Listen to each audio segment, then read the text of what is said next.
ನನ್ನ ಸೂರಿ ಮತ್ತೆ ಯೋಗರಾಜ್ ಭಟ್ರು ನನಗೆ ನನ್ನ ಜೀವನದಲ್ಲಿ ಯಾಕೆ ನಾನು ಈ ಟೋಪಿ ನನಗೆ ದುನಿಯಾದಲ್ಲಿ ಎಲ್ಲವನ್ನೂ ನನಗೆ ಕೊಡ್ತು.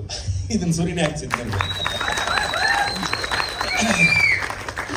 ನಾನು ಯಾಕೆ ಇದ್ರ ಬಗ್ಗೆ ಒಂದು ನೆನಪಾಗುತ್ತೆ, ವಿಶ್ವೇಶ್ವರಯ್ಯನವರು ಅವ್ರಿಗೆ ಇದು ನಮ್ಮ ರಾಜೇಂದ್ರ ಪ್ರಸಾದ್ ಭಾರತ ರತ್ನ ಬರಬೇಕಾದ್ರೆ ಇದನ್ನ ಈ ಟೋಪಿ ತೆಗಿರಿ, ಇದನ್ನ ಹಾರ ಹೋಗ್ತಿಲ್ಲ ಅಂದಾಗ, ಇಲ್ಲ ಇದು ನನ್ನ ಪ್ರೈಡು, ನಾನು ತೆಗಿಯಲ್ಲ ಅಂತಾರಂತೆ.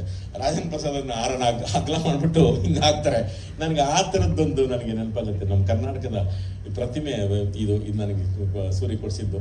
ಆಮೇಲೆ ಯೋಗರಾಜ್ ಭಟ್ರು ಆಗ್ಬೋದು, MS ರಮೇಶ್ ಆಗ್ಬೋದು, ಇನ್ನು ಸಾಕಷ್ಟು ಜನ ಇವಾಗ ಇತ್ತೀಚೆಗೆ ಮಾಡ್ತಿರೋ ನಮ್ಮ ಜನಾರ್ದನ್ ಚಿಕ್ಕಣ್ಣ ಆಗ್ಬೋದು. ಈ ಸಿನಿಮಾದಲ್ಲಿ ನನಗೆ ಇಷ್ಟೆಲ್ಲ ಯೋಚನೆ ಮಾಡ್ಕೊಂಡು ಬಂದು ಕತೆ ಹೇಳಿದಾಗ ಇವ್ರಿಗೆ ಹೆಂಗಪ್ಪ ಇದು ಬಂತಿದ್ದು ಯೋಚನೆ ಅಂತ ನನಗೆ ಸಂದೀಪ್ ಆಗ್ಬೋದು, ಇವರೆಲ್ಲರಿಗೂ ನಾವು ಎಷ್ಟು ನಾನು ಈ ಋಣ ಜಾಸ್ತಿ ಇದೆ. ಹೆಂಗೆ ನನಗೆ ಅಪ್ಪು ಸರ್ದು ಋಣ ಜಾಸ್ತಿ ಇರುತ್ತೋ, ಇವತ್ತು ಮೇಡಮ್ ಬಂದಿರೋದು ನನಗೆ ಅಷ್ಟೇ ಖುಷಿ ಆಗ್ತಿದೆ. ನನಗೆ ದೊಡ್ಡ ಮನೆದೇ ಒಂದು ದೊಡ್ಡ ಆಶೀರ್ವಾದ, ಅದು ಸತ್ಯ, 100ಕ್ಕೆ 100 ಸತ್ಯ ಅದು ನನಗೆ ದೊಡ್ಡ ಮನೆದು. ಯಾಕಂದರೆ ನಾನು ಜಾಸ್ತಿ ಮಾಡಿದ್ದೀನಿ ಅವ್ರ ಜೊತೆ ಎಲ್ಲನೂ. ಇಡೀ ಎಲ್ಲ ನಟರ ಜೊತೆಗೆ ನಾನು ನಾನು ಪ್ರಾರಂಭ ಆಗಿದ್ದೆ ಸುದೀಪ್ ಅವ್ರ ಜೊತೆಗೆ. ನಾನು ಅದನ್ನು ಮರೆಯಂಗಿಲ್ಲ, ಸುದೀಪ್ ಅವ್ರ ಜೊತೆಗೆ ಮಾಡಿದೆ. ಇನ್ನು ನನಗೆ ಕಾಂಬಿನೇಷನ್ ಸಿಕ್ಕಿದ್ದು ಗಣೇಶು ಮತ್ತು ದುನಿಯಾ ವಿಜಯ್ನ ಅದು ಒಂದು ನಾಗಾಲೋಟ ಹೋಗ್ತಾನೆ ಇದೆ.